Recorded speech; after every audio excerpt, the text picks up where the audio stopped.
suangai patira pukin ako.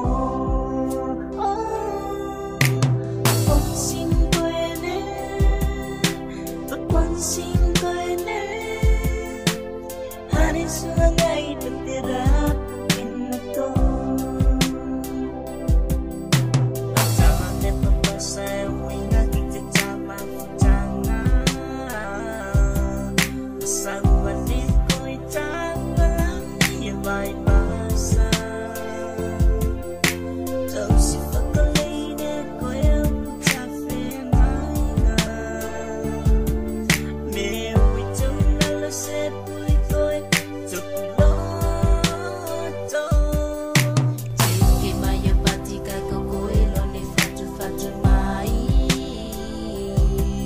Ang gunami ko mau-maulo ako'y nifay niyan. Kaya umihilo ay tingali yung titama futanga. Kung alo pala siya tuwaw, yate ko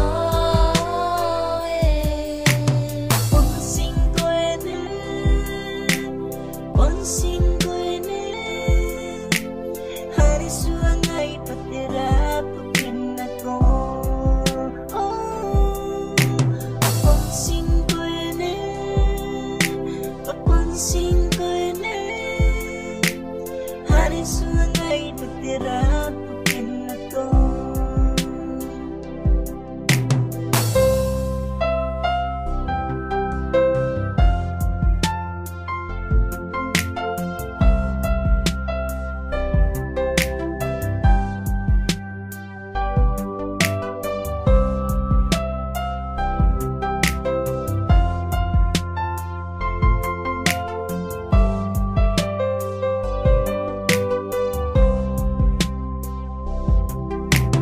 Ponsing ko na, ponsing ko na, hari suangay patira pukin ako. Ponsing ko na, ponsing ko na, hari suangay patira pukin ako. Ponsing ko na, ponsing ko na, hari suangay patira pukin ako.